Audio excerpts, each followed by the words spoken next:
Yo sinceramente te he pasado yo estos gráficos porque yo creo que son bastante interesantes.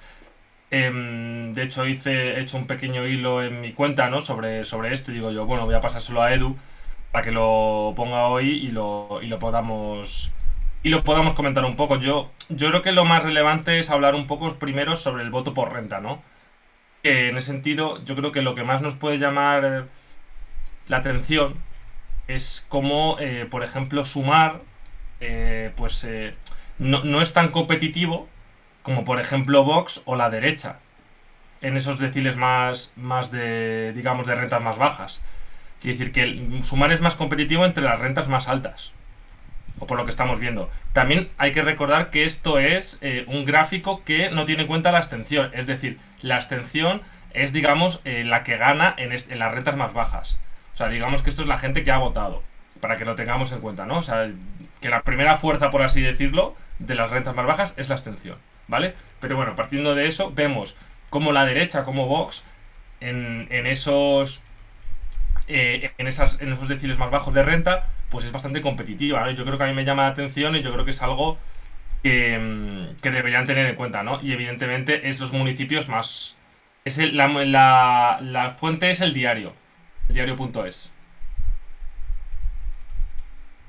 Yo creo que sí que tiene bastante valor, ¿no? Que tengan en cuenta los municipios. También es verdad que, por ejemplo, hay que tener en cuenta que, por ejemplo, el voto en el País Vasco, Cataluña, etcétera, como estamos viendo en el gráfico, pues es bastante grande para los deciles más de renta más alta, que es donde han votado pues, a PNV, Junts, Esquerra Republicana, Bildu, ¿no? Etcétera. Pero yo creo que es bastante relevante todos estos datos, ¿no? Y yo creo que también es algo que decir que estos datos no deberían sorprender. Quiero decir, por una parte ya se estaba diciendo que desde hace antes de la campaña, antes de las elecciones, que Sumar era más competitivo entre digamos, entre las clases medias altas o clases medias con niveles de estudios altos, ¿no? Que también es lo que hemos descubierto, ¿no? Y que entre los jóvenes, de hecho, que luego podemos comentarlo, no era tan competitivo como Vox. Y como vemos en el voto por edad, Vox es donde tiene más, digamos, más arraigo es en los menores de 40 años, de 41 años. Yo creo que es algo a tener en cuenta. Y eso es verdad que, por ejemplo, en redes como TikTok, Vox tiene, la verdad es que tiene mucho apoyo, ¿no? Que es, digamos, las que dominan las generaciones, los Z, ¿no? Que llaman, que se llama básicamente, ¿no? Yo creo que es algo a tener en cuenta. Y bueno, y luego en varios análisis que he leído, básicamente lo que dicen es que el PP tiene como en los municipios de renta más alta, es donde gana más y donde hay más participación, es donde ellos ganan, ¿no? Digamos, por ejemplo, en Boadilla del Monte, que es donde yo vivo, ha votado el 82%. O sea, ha habido una participación muy alta. Y prácticamente todo ha sido voto a PP. Quiero decir, para que veamos más o menos. Boadilla del Monte, que está en Madrid. Es un municipio de rentas altas. Luego, por ejemplo, el PSOE ha sido muy competitivo entre los pensionistas. Y Vox ha sido muy competitivo entre los hombres jóvenes y sobre todo en los municipios donde la inmigración es alta. Que ahí yo creo que es bastante claro el porqué, ¿no? Esta competitividad de Vox en estos resultados. Y bueno, y lo que he dicho de sumar, ¿no? Es un voto urbano, donde, bueno, un voto urbano de clase media, clases medias, con altos niveles educativos, ¿no? Universitarios, ¿no? Digamos que ese es digamos, la demografía del voto así en general. No sé si quieres comentar algo. Y Vox, respecto a lo que ya decíamos ayer y en línea con esto que comentas, ha tenido bastante apoyo y en cierta medida ha mantenido apoyo en zonas como Andalucía, Murcia, la Comunidad Valenciana, por lo menos desde Valencia a Alicante hacia abajo, ¿no? Pero también ha mantenido apoyo en Madrid, en Castilla-La Mancha, Aragón, por lo menos en lo que es la provincia de Zaragoza. Llamativo, bastante llamativo, un detalle que ayer estuve comprobando. Vox ha bajado votos en general en toda España. En general. Ha habido algún caso excepcional por municipios, en fin, eso ya depende. Pero sí me llama la atención, en relación a esto que comentas, que en Cataluña y País Vasco Vox ha subido. Sea, no es cosa de Barcelona o de Gerona o de San Sebastián, no, en general, ¿eh? Un municipio y otro y otro. Donde Vox ha tenido votos, ha subido respecto a 2019. Que entiendo que Por lo menos en el caso de Cataluña. En el caso de País Vasco no lo tengo yo tan claro, pero en el caso de Cataluña entiendo que están canibalizando votos de Ciudadanos que habrán ido al PP y habrá votos que no habrán ido al PP y se han ido a Vox. Entonces me llama la atención ese detalle, ¿no? Que en Cataluña y País Vasco haya crecido y sobre todo que en Barcelona haya conseguido retener 2 diputados en medio de esta caída de votos que ha tenido, ¿no? Y de apoyo electoral. Luego, pues, digamos que el tema de regiones, el apoyo que había en la, digamos, en la mitad sur, al margen de Madrid y otros puntos del norte de España, como Valladolid o Zaragoza, pues es un poco la línea de esto que comentas, ¿no? El apoyo en Murcia, en Alicante, en Málaga, en Córdoba, incluso en Huelva, que a mí me llama, cuando vi ayer me llamó la atención que habían conseguido mantener el diputado de Huelva, que yo asumía que ese lo perdía y que se lo llevaba de hecho la coalición Sumar, pero no ha sido así, ¿no? Entonces, pues son zonas pues con menor renta, zonas que tienen además grandes tasas de paro, que bueno, pues que desde hace 40 años pues van acumulando un declive en algunos aspectos, en otros una cuestión más de desigualdad, ¿no? Hay ámbitos donde hay bastante actividad económica, un cierto auge, bonanza económica, y hay otros que están más en declive, en letargo, ¿no? Entonces, pues sí, va un poco en esa línea que tú comentas. Y luego el tema de juventud, que luego pues la natalidad aquí por el sur está un poco más alta que lo que es, por ejemplo, la cornisa cantábrica, ¿no? Y luego el tema de la inmigración, que en el caso de zonas como Almería, Huelva, Murcia, Alicante, Madrincia, pues yo creo que no, o Málaga, ¿no? No, no da mucho lugar a los comentarios, yo creo que está bastante claro. Luego, respecto de Sumar, pues se confirma lo que se venía ya comentando, ¿no? Es un proyecto que iba dirigido a un, digamos, a un grupo sociológico muy concreto y que fuera de ahí pues no ha tenido capacidad de arraigo. De hecho, en lo que a Andalucía se refiere, que es el único caso que me ha dado tiempo a comprobar, Sumar ha bajado en muchos municipios. Respecto a las elecciones de 2019, entiéndase lo que obtuvo la coalición liderada por Podemos. En el caso de Andalucía, en muchos municipios de lo que es la Andalucía rural, pues el núcleo es Izquierda Unida, antiguo Partido Comunista, y en muchos sitios, en muchísimos sitios, han perdido. En las ciudades a lo mejor pues se ha mantenido, han sacado mejor un poco más, eso ya depende de grandes núcleos urbanos, las capitales de provincia, pero lo que son poblaciones ya de tamaño pues 2.000, 5.000, 7.000 habitantes o incluso menos, ahí Sumar ha bajado bastante. No digo yo una cifra de 10 puntos menos, pero sí cifras de 5 puntos menos o 7 puntos menos que hace 4 años. Entiendas en las elecciones de noviembre de 2019, que es el punto que tomamos como referencia. Sí, hay una cuestión también con respecto a la caída del voto de Sumar, que creo que es importante tener en cuenta. Lo digo además porque es uno de los elementos además que va a marcar el debate interno en Sumar, que por cierto ya se ha abierto, apenas unas horas después del cierre o de los resultados electorales ya se abrió, que hay dos formas de ver los resultados de Sumar, digo en clave interna de esa formación política o de esa coalición de partidos, ¿no? Que es compararla con los últimos resultados en las generales de lo que era la coalición de Unidas Podemos, que ahí es cierto que ha habido un empeoramiento, y compararla con esa figura un poco abstracta de las encuestas recientes con respecto a lo que iba a sacar Unidas Podemos antes de la existencia de Sumar, ¿no? Eso es uno de los elementos importantes. Y después otro de los elementos importantes a día de hoy, bueno, que hay que tener en cuenta una cosa. De cara también, no sé si me estoy yendo ya del tema, pero de cara al tema de los pactos de investidura, que es que el periodo que tenemos por delante es largo, es relativamente largo. Y por tanto ahora vamos a ver sostenidamente noticias de, bueno, tal partido dice o niega la posibilidad de, bueno, hay que coger con pinzas algunas de esas noticias. Y yo creo que aquí voy a ser un poco polémico porque no creo que vayáis a estar de acuerdo. Yo creo que es muy precipitado a día de hoy decir que es imposible un gobierno de Feijóo.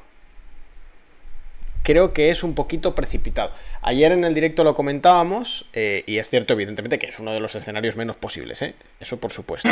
Pero creo que, a la luz de la historia de lo que ha sido la gobernabilidad en España, creo que, aunque los partidos políticos estén diciendo esto, cambios más locos se han visto en la política española, con respecto a la posibilidad de una suerte de abstención masiva alrededor de un posible gobierno de Feijóo. Es un poco complicado, pero bueno. Y volviendo también al tema de la distribución del voto, has dicho, Pablo, una cosa, es que a mí me parece absolutamente fundamental, que es el tema de la abstención en las rentas bajas. En realidad mucho se ha hablado en la historia de la política española de qué supondría una revolución sociológica y demográfica del voto en España. Bueno, la gran revolución sociológica y demográfica que podría haber en España es la incorporación de los sectores que hoy se abstienen al circuito electoral. Eso sería una gran revolución demográfica en España. Y es lo que han intentado partidos incipientes siempre. Vox ha intentado movilizar al electorado abstencionista de rentas bajas, Podemos intentó movilizar al electorado abstencionista de rentas bajas, nunca se consiguió. Ese es uno de los elementos fundamentales de la política española y de la política de muchos países europeos.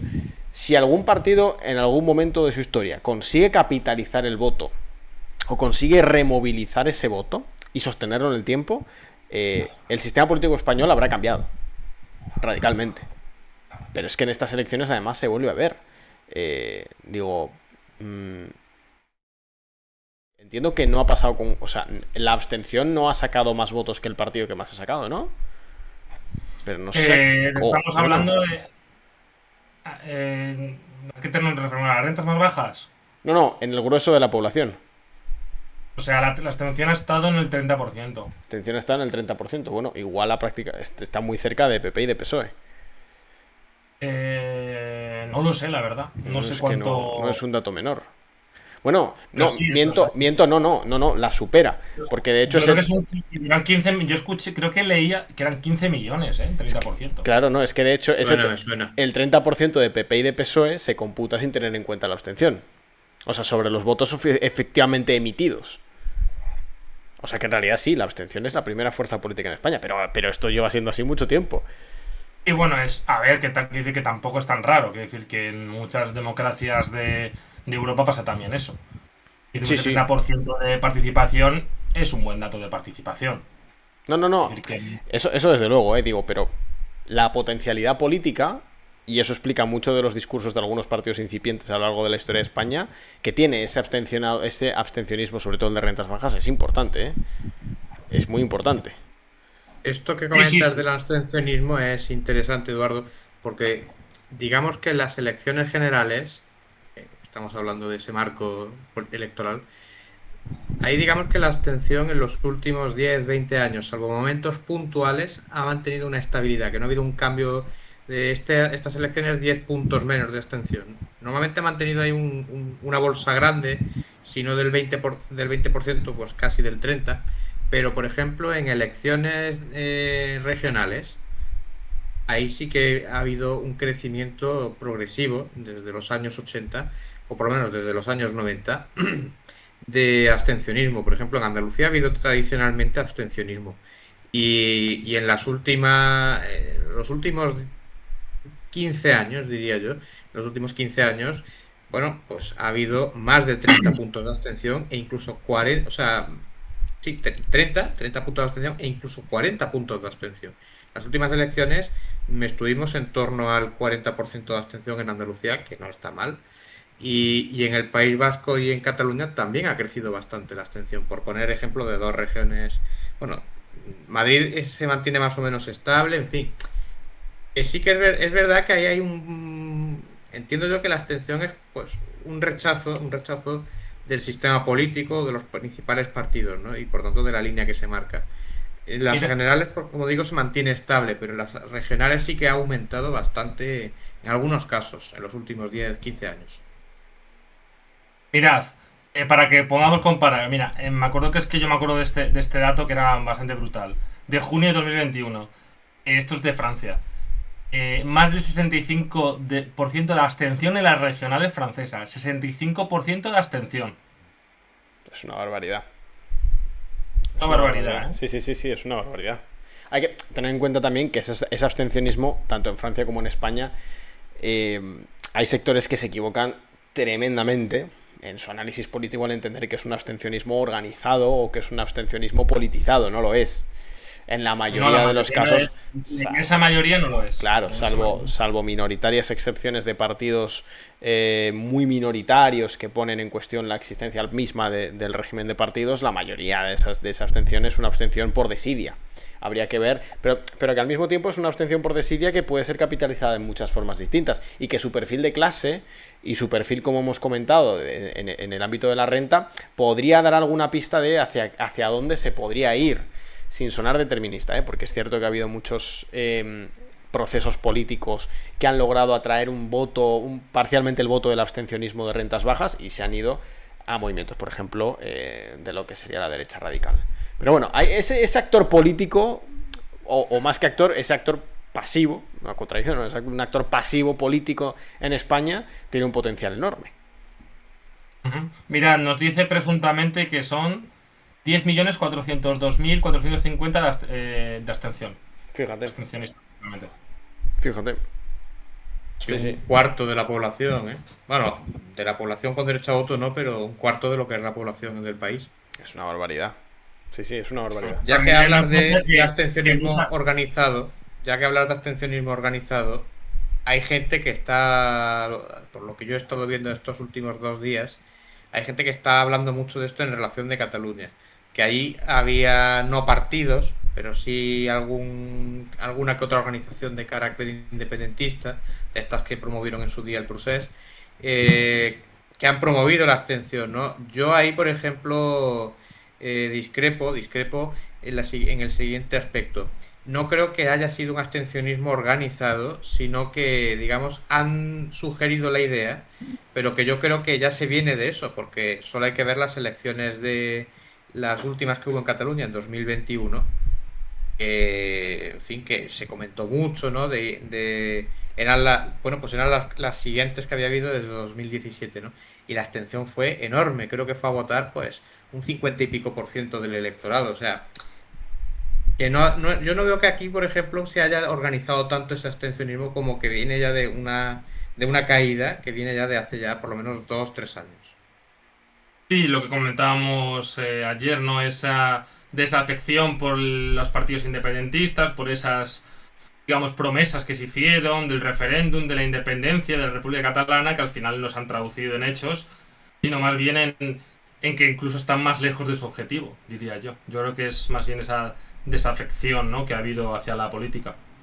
En Cataluña, en los sectores independentistas, que es por lo que se explica que haya arrasado el PSC, sobre todo. Bueno, estoy ahora mirando el chat. Llevamos ya 20-25 minutos aquí. Ya sabéis que estamos hablando de las elecciones españolas, las recientes elecciones españolas, analizando alguna de sus claves. Pronto también vamos a analizar la cuestión de los pactos, volver sobre eso, porque independientemente del resto de análisis, es cierto que es lo más importante a día de hoy. Recordad que no es segura la conformación del gobierno en España a día de hoy. Hay muchas variables en juego que hace falta analizar. Una de ellas incluso, que es la variable que todavía lo deja todo un poco en el aire pese a su escaso valor numérico, pero importante valor en términos de pactos, que sería el voto de los residentes permanentes en el extranjero.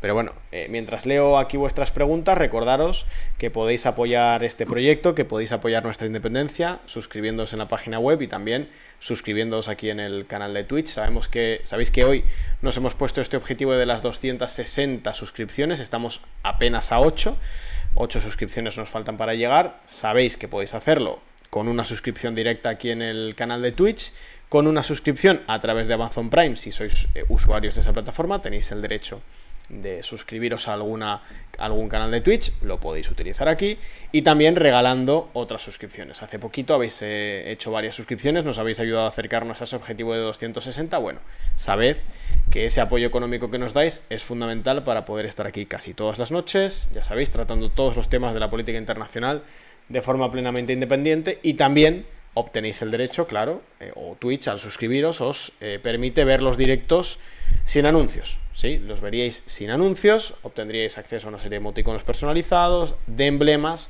y de otras cuestiones. Hay una primera pregunta que lanzan, que la tengo aquí a mano y me parece muy interesante, la lanza además un suscriptor, que es: ¿a quién pensamos que beneficiaría más una repetición electoral? Yo creo que es pronto para ver eso, evidentemente no hay encuestas ni nada parecido, pero bueno, yo creo, ahora os doy turno, pero una primera valoración, creo, evidentemente, que este beneficio dependería de dos aspectos clave. El primero es la atribución de esa repetición electoral, porque en España ya se ha demostrado que las repeticiones electorales no gustan a buena parte del electorado, y esto es bastante transversal, no suelen gustar, y esa, digamos, la interpretación del culpable podría desanimar a cierto votante. Y en segundo lugar, la reformulación de los liderazgos en los distintos partidos. Y yo creo que, evidentemente, si hubiese una repetición electoral mañana, los partidos de la izquierda saldrían reforzados. Es una cuestión de movilización inmediata, pero no sería mañana, evidentemente, en todo caso. Sería dentro de varios meses. También habría que ver cómo se resuelve la cuestión de los liderazgos tanto en el Partido Popular como en Vox, que también hay ahí una especie de brecha que parece que se puede llegar a empezar a abrir, pero bueno, os lo lanzo también a vosotros, si pensáis que se puede hacer un análisis a este respecto, que todavía es a lo mejor muy pronto. Hombre, se puede hacer un análisis, pero evidentemente quiero decir que sería mucho más hipotético que otra cosa. Quiero decir que nos podemos basar en lo que estamos viendo en las tendencias y en lo que se está hablando. Yo personalmente, dejando de lado las culpas, que yo creo que es un factor que es bastante importante, yo creo que una repetición electoral beneficiaría a los dos grandes partidos, ¿no? A PP y a PSOE en este caso. Porque, por ejemplo, Vox ahora mismo está recibiendo muchísimas críticas por parte del sector conservador, ¿no? Que están cerrando filas hacia el PP, porque están diciendo que básicamente muchas columnas que estamos viendo del Mundo o del Confidencial o de otros lugares, que básicamente que el PP con Vox nunca va a gobernar. Que si sigue siendo Vox, la derecha nunca va a gobernar.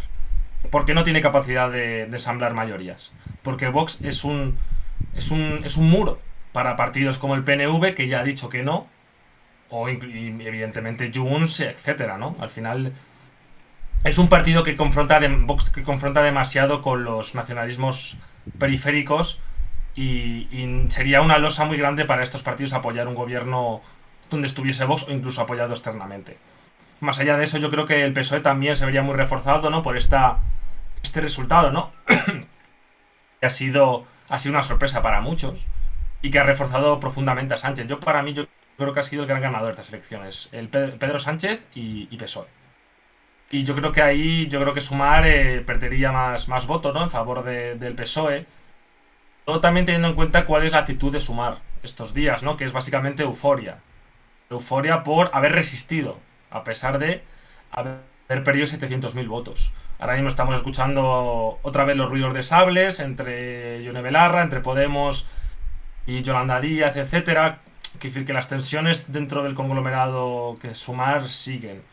Yo creo que eso también va a hacer daño ante una posible repetición electoral. Pero yo creo que es también la percepción de que da un poco igual votar a Sumar que al PSOE, o sea, lo digo en general, porque al final el objetivo de Sumar parece que es entrar en el gobierno, vivir y conseguir un par de ministerios y ya está. No hay, digamos, una ambición mayor, o no se ve a la hora de ensamblar un discurso, que yo entiendo que no hay que ser pesimistas, ¿no? Porque al final ha sido una sorpresa para muchos, como digo, se ha parado a la derecha, es un objetivo que tenía Sumar y evidentemente PSOE, pero quiero decir que me da la sensación de que ahora mismo Sumar es mucho más muleta del PSOE, por decirlo de una manera bastante clara, que antes. Y yo creo que eso los votantes, eso es la percepción que tengo yo, y yo creo que es la percepción que pueden tener muchos votantes, ¿no? Y por eso yo creo que, aunque puede salir reforzada a la izquierda, como te ha dicho Edu, yo creo que sale mucho más reforzado el PSOE, y que si miramos el resultado, como yo he dicho varias veces, de Sumar sin el contexto del PSOE, sería un mal resultado. Sería un mal resultado. Es el PSOE quien salva a Sumar. Sí, sí. Y por tanto, yo creo que sería el PSOE y el PP quienes se verían reforzados de una repetición electoral. Yo creo. En este contexto, ahora mismo, sin culpables ni nada. Por todo lo que he explicado. No, pero es que también, claro, el PSOE salva a Sumar también porque Sumar asume, digamos, en el marco de la propia campaña, que el resultado a celebrar es el resultado del bloque. Y eso es una anomalía en términos históricos de los partidos de la izquierda a la izquierda del PSOE en España. Sí. O sea, históricamente, lo que fue en su día Izquierda Unida, lo que era en su momento el Partido Comunista, lo que fue después Podemos, lo que fue Unidas Podemos, no había un tono celebratorio por los buenos resultados del bloque de PSOE y la izquierda del PSOE. Se Porque celebraba... no había bloque como tal. Claro, No había claro. bloque como tal. Claro, y esa es la gran diferencia. O sea, se celebraba, o se lloraba, o se lamentaba los resultados propios. Sumar, y eso es una modificación muy importante en el seno de la izquierda del PSOE en España, y lo que puede hacer también que se generen importantes fricciones, concibe los resultados en términos de bloque, porque se asume como un anexo al Partido Socialista, con un sueño a largo plazo de que en algún momento haya una igualdad mayor en la correlación de fuerzas, pero en última instancia un anexo. Y eso es una decisión estratégica, que no táctica, y eso lo convierte en fundamental, porque tú puedes tácticamente decidir que en unas elecciones sabes que no te va a ir muy bien y que por tanto, si consigues sacar un resultado como para poder entrar en gobierno con el PSOE, lo celebras. Y eso sería una decisión táctica. El tema es que parece, a la luz de los discursos, que realmente se ha asumido por parte de ese espacio, se ha asumido estratégicamente, o sea, en el largo plazo, que la política es del bloque. Del bloque.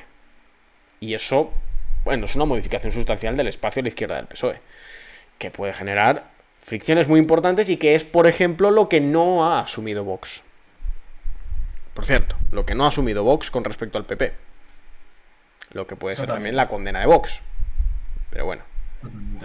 Bueno, como le pasó un poco yo creo que a Ciudadanos, que al final el objetivo de Vox es todo ese sector, digamos, de la derecha del PP, ¿no? Que buscaban una opción más radical, que buscaban una opción más confrontativa frente a los nacionalismos periféricos, buscaban digamos que necesitaban eso, una visión de España, digamos, mucho más radical. Luego, evidentemente, está la cuestión de mucho más confrontativa con el feminismo, con el movimiento LGTBI, con la inmigración, etcétera, ¿no? Que se veía, pues bueno, a PP como una opción demasiado de centro, ¿no? En ese sentido, en esos temas. Y yo creo que esa es la función que cumple Vox. No cumple una función... No es un partido de Estado. No ha nacido para gobernar. O sea, no para ser un Estado que... No es un partido que haya nacido para liderar el bloque de la derecha. Que eso es lo que le pasó también a Ciudadanos. Ciudadanos funcionaba como bisagra. En el momento en que dejó de funcionar como bisagra, ya no cumplía su función. Sí, eso lo hablamos ayer, y les cuesta mucho a los partidos a la izquierda o a la derecha del Partido Socialista y del Partido Popular hacer que sus votantes se crean en el largo plazo que aspiran a ser el partido referente de su bloque. Porque o lo consiguen en la primera elección, o después la maquinaria institucional y la maquinaria de implantación territorial, tanto de PP como de PSOE, se encarga de recordarte que tú eres un anexo. Y poco más. La cuestión es que, Edu, Podemos sí nació con la voluntad de liderar al bloque de la izquierda y casi lo consiguió. Ahí está. Sí, sí. Yo creo que es la diferencia fundamental. Y ahora, como digo, como dices tú, la táctica que se ha elegido es unir nuestros destinos al PSOE. Lo cual a mí me parece una estrategia muy cortoplacista y que no tiene un horizonte claro de que vaya a ensanchar esa base, ¿no? Mi opinión, evidentemente. Luego ya las circunstancias, pues muchas veces, y los contextos pesan, pero yo creo que es una estrategia errónea. Sobre todo teniendo en cuenta que no se busca una politización mayor de la sociedad ni una concienciación social de la sociedad. Parece que estamos esto es un momento en el que creo que lo hablábamos tú y yo, Edu, de tiktokización de la política. Mensajes simples, mensajes para simplemente conectar con cierto votante para que te vote, pero que no haya una reflexión detrás, ¿no? De cuál es la estrategia, de cuál es, digamos, los temas sociales que se deben centrar. Ahí podemos hablar de la ley del solo, que ha pasado con la ley del solo sí, la ley trans, que han sido muy polémicas y que han sido machacadas por la derecha, y la izquierda ha sido incapaz de dar la vuelta a ese marco. No han sido capaces. ¿Por qué? Porque no han tenido una sociedad, o no han intentado, digamos, tener unas bases politizadas que pudiesen darle la vuelta al marco. Sí, no, pero también porque a veces da la impresión de que más allá de los dos grandes partidos, el resto de partidos se mueven siempre en los términos de la inmediatez de las elecciones. Y que no se me malinterprete con esto, ¿eh? Los dos grandes partidos hacen campañas largas. Es decir, empiezan sus campañas electorales muy pronto y una parte importante de sus recursos militantes, económicos e institucionales están destinados a las campañas electorales, pero tienen una suerte de modelo de organización de país. El resto de organizaciones, el resto de sectores, incluso aquí estoy incorporando a los partidos independentistas, como que permanentemente van a trompicones de la inmediatez de las elecciones. Y además es curioso, sobre todo en el bloque de la izquierda. La izquierda, digo, históricamente, en muchos países, lo que ha intentado lograr es la conformación de un bloque histórico, policlasista en algunos casos, pero con una definición de proyecto clara. Y eso no existe en la izquierda. Y es cierto, de hecho, el dato más importante y uno de los datos más relevantes de la historia política española es que, de hecho, en 2015, en las elecciones de diciembre del 2015, el bloque de la izquierda a la izquierda del PSOE fue la primera, bueno, no sé si fue la primera fuerza, pero estuvo por delante del PSOE. Estuvo anexas a Podemos y... el bloque... vale. Claro. Sí, si tú metes... Vale. Pues Izquierda Unida tuvo 1 millón de votos en esas elecciones. Sí. De hecho, lo que se esperaba con esa coalición era superar al PSOE y era lo que daba efectivamente es lo que daba las encuestas. Lo que pasa es que luego, pues, la repetición electoral no gustó, se vio como tacticismo y, de hecho, lo que pasó fue que que muchos se quedaron en casa de los electores. Sí, no sé qué opina Manuel de todo, porque para que el pobre que no estamos ahí dejando hablar, no sé qué es... Estamos aquí enzarzados. Sí. Yo respecto de Vox discrepo. Discrepo por varios motivos. Primero porque hay una manida comparación con Ciudadanos, no por parte vuestra, sino en general, que es un poco la narrativa dominante. Ciudadanos es un partido que nace en 2006 como resultado de la deriva del PSC y del mamoneo del PSC con los nacionalistas y bueno, y también los independentistas, ¿no? Y ahí hay una reacción por parte de la base social del PSC que no es nueva, que llevan ya años pues molestos con la deriva nacionalista del PSC, y de hecho el éxito de Ciudadanos en Cataluña viene por eso. Por eso dije ayer que el tema del procés no es lo de 2010, sino lo de 2003 y lo de 2005. Es el tripartito y bueno, pues los apaños que hicieron, que aquello lo dejaron hecho un estropicio, luego llegó Convergencia y lo terminó de arreglar. Y ya pues con Rajoy, pues ya ni te cuento. Esos Ciudadanos. ¿Problema de Ciudadanos? Pues que a alguien se le ocurrió la idea de convertirlo en un partido bisagra fuera de Cataluña. Y aquello fue un crecimiento muy rápido, pero sin estructura, sin gente adecuada, en mi opinión. Había, bueno, a lo mejor alguna persona válida y tal, sí, pero que aquello se hizo muy rápido. Y luego en 2019 se vio lo que era quitar gente al PP, ¿no? Por ejemplo, el que fue presidente de la Comunidad de Madrid, que sucedió a la Cifuentes, que el tío lo iban a mandar a Europa y luego se supo... Bueno, yo creo que ahí Ciudadanos se columpió muchísimo y de ahí... También con gente de Mallorca, Islas Baleares, etcétera. Sí, ¿Cuáles bases? El Bauzá, que fue presidente, también, ¿no? Aquellos fichajes, y luego pues aquello pues no terminó de salir bien en muchos casos. En otros no fue mala idea, pero en muchos casos fue una malísima idea. Habría que ver también si Ciudadanos habría tenido ese auge si no hubiese existido Podemos. Yo creo que no. Pero bueno, eso es un debate aparte, es que si no vamos a tirar. Yo creo que tiene más que ver con lo de Cataluña, pero no tanto por Podemos, que eso pues al final pues también acabaron un poco tirándose los trastos entre ellos, porque a fin de cuentas pues también competían, ¿no? Pero en mi opinión tiene más que ver con lo de Cataluña y lo de Vox. Lo de Vox es otro rollo. Vox nace en 2014, 2013-2014. Sí. Nace, digamos, pues ya digamos los malestares que hay dentro del PP de antaño, que son las cosas de Rajoy, la oposición, que este señor pues no gestionaba bien, no era un líder político y no gestionaba bien. Y había un malestar en los primeros 2-3 años de la primera legislatura de Rajoy, había un malestar con la política que había. Entonces nace Vox pues como escisión de ese sector que está molesto. Que aquello pues no terminó de articularse bien en las primeras elecciones que se presentan, que son las europeas de 2014. No les fue demasiado mal para, digamos, la iniciativa que ellos querían, pero no sacaron diputado, ¿no? Y bueno, pues el partido quedó ahí en letargo. ¿Por qué Vox pega el subidón después, en 2018-2019? Que además empezaron en Andalucía. Ellos pegan el subidón porque el PP, después de la gestión de Cataluña, una detrás de otra.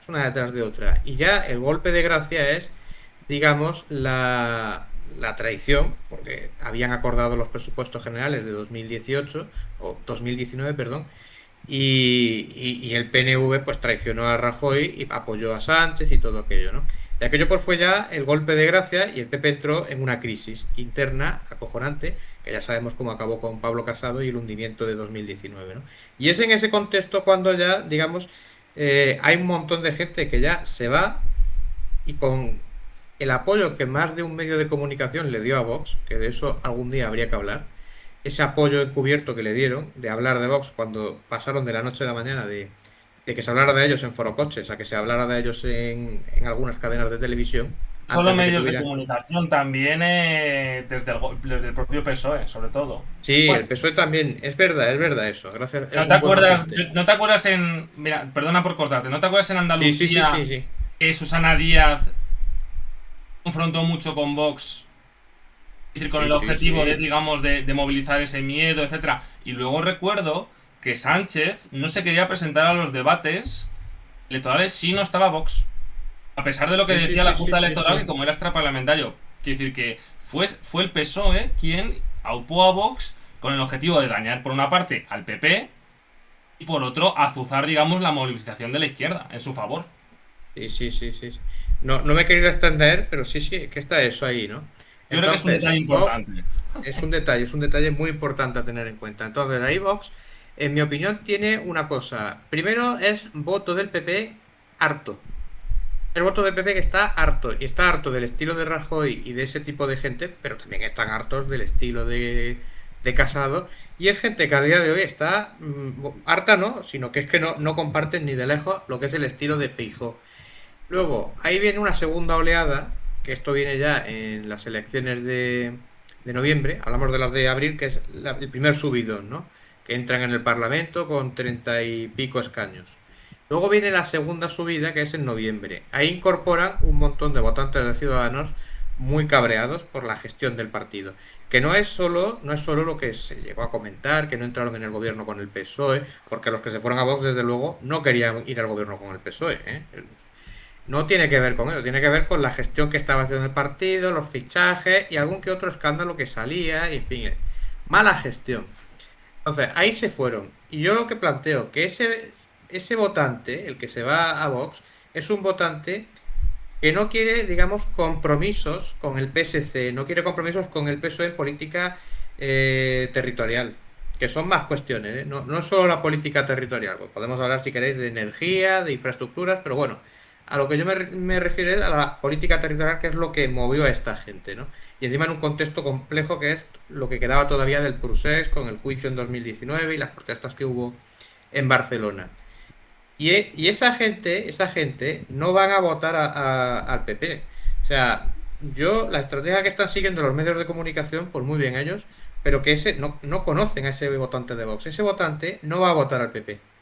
Se irá a la abstención. Si Vox no le convence, se irá a la abstención. O se irá a otro partido que puedan hacer. Da igual. Lo que quiero decir es que es un espacio sociológico que se ha visto que está ahí, que son 3 millones, que son los 3 millones de abril.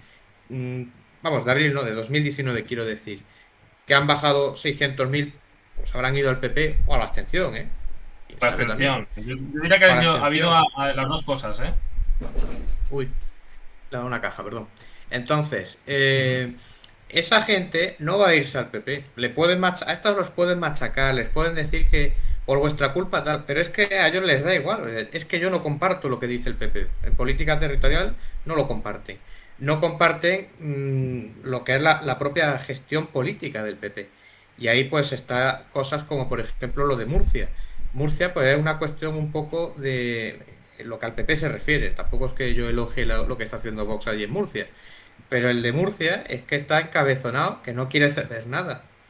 Entonces, esto es un poco como la antipolítica. Si tú necesitas el apoyo de tal, pues tendrás que ceder.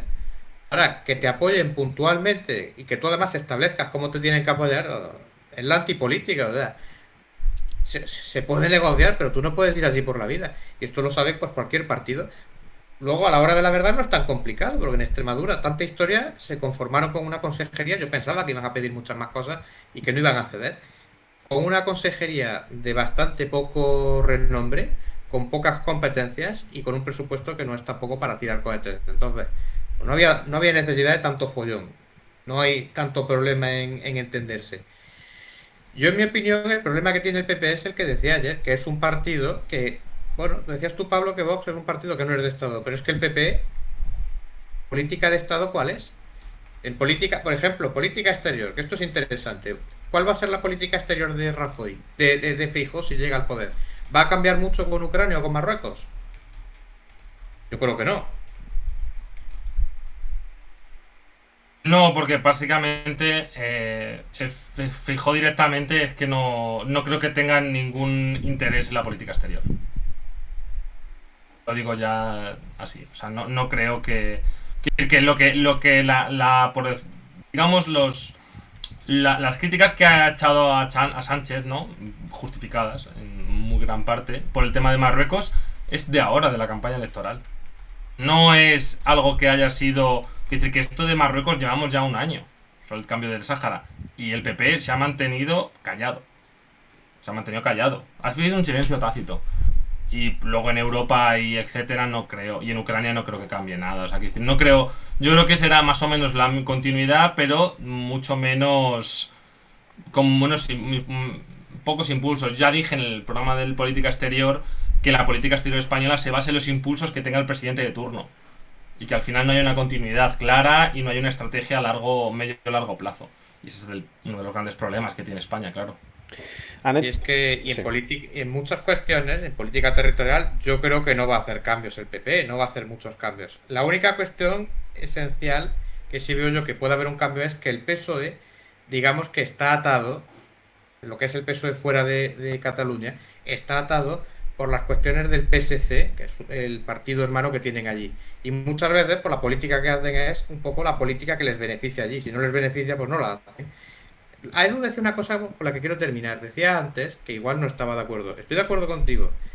Yo creo que es muy pronto, porque el Feijóo, yo no me fiaría, ¿eh? Que algunos ya lo dan por acabado, que si van a poner a Ayuso, y que... Yo primero que no daría por perdido eso, que el Feijóo no es tonto. El Feijóo es un tío que no se lo ha montado bien, pero que este tío yo pienso que todavía no ha tirado la toalla y que todavía hay partido. Hay partido por parte de PSOE, hay partido por parte de PP y habrá que ver al final, que van a agotar en la medida de sus posibilidades, habrá que ver cómo se llega, si se llega a un escenario de repetición electoral. Pero que van a agotarlo y que al final van a... El Feijóo, yo lo que sí me veo, Sánchez no sé cómo le quedará, pero Feijóo va a repetir el mensajito de siempre. No me han dejado gobernar. Dirán, si se repiten elecciones, ¿por qué este tío no me ha dejado gobernar? Yo he sido el más votado. Como no me ha dejado, es culpa de él. O sea, eso yo creo que va a ser el mensaje que va a dar si se va a elecciones y él no gobierna. Sí, de hecho ha habido bastantes preguntas, justo me irá bastante bien, con respecto a la figura de Feijóo. Este quizás es el último tema que tocamos hoy, que ya sabéis que va a ser un directo un poquito más rápido. Quiero aprovechar por última vez, ahora que estamos en pico de audiencia, cerca de 500 personas, para recordaros a los que habéis entrado en los últimos minutos que si os suscribís aquí a nuestro canal de Twitch nos ayudáis enormemente, que hoy estamos intentando llegar a las 260 suscripciones aquí en el canal. Ya sabéis que tocamos prácticamente todos los temas a los que alcanzamos a tocar de la política internacional. Sabéis que recientemente hemos hablado de la guerra en Ucrania, de la situación política en Senegal, de la crisis política en Guatemala, de las elecciones en Argentina, de la lucha contra el narcotráfico en México, de Japón, de la política en China, de las relaciones intercoreanas, hoy de las elecciones en España, evidentemente. Bueno, para que podamos seguir haciendo esto casi todas las noches, y para que lo podamos hacer con plena independencia, ya sabéis, necesitamos depender económicamente solo de vosotros, de quienes nos veis, de quienes nos leéis y de quienes nos escucháis.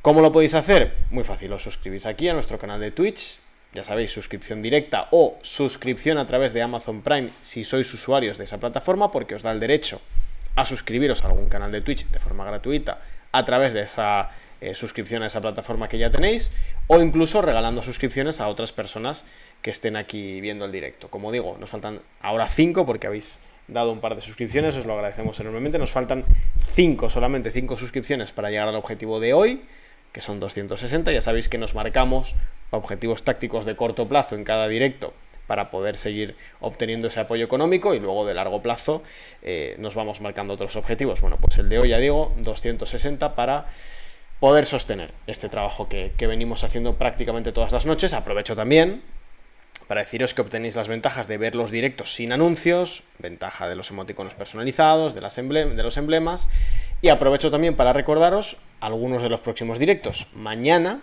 vamos a estar a las 10 de la noche, si no me equivoco, o a las 9. Creo que era a las 10, bueno, en cualquier caso lo comentaremos en Twitter.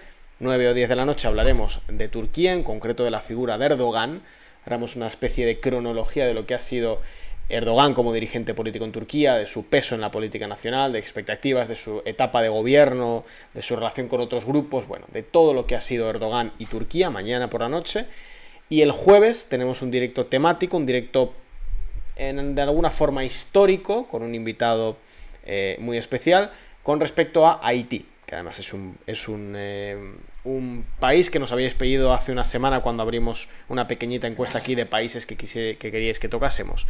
Uno de ellos, nos insististeis mucho, fue Haití. Bueno, pues como digo, gracias a ese apoyo que nos estáis dando, que por cierto, ahora nos estáis dando bastantes suscripciones, os lo agradecemos mucho, a Edi Blanco, a Grey Vals, que además ha regalado una suscripción, además, a Canijo, bueno, no sé si se me está escapando alguien. En cualquier caso, muchas gracias a Mamenbon, acaba de regalar una suscripción. Mamenbon, perfecto. Ya estamos a 2 suscripciones. Habéis respondido ahora al pedido, 2 suscripciones más y alcanzamos el objetivo de las 260. A ver si nos las otorgáis antes de que cerremos el directo o ahora. Y ya podemos cerrar satisfactoriamente en ese sentido el directo. En el resto de sentidos, evidentemente, ya está más que satisfactoriamente. 2 suscripciones y hoy cenamos, familia. Hoy cenamos. Con 2 suscripciones hoy se cena, es así. Se cena, señores. Y nada, bueno, ya sabéis, Turquía mañana, jueves Haití, y bueno, próximos días, pues ya sabéis, lo que probablemente seguiremos haciendo este seguimiento de la política de España en lo que tiene que ver con la investidura va a ser muy compleja. Cuando haya noticias relevantes seguiremos haciendo directos de este tema.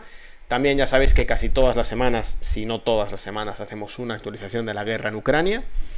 Y bueno, probablemente quizá pronto un directo sobre la situación en Corea, que hace mucho que no hacemos. En fin, varios temas.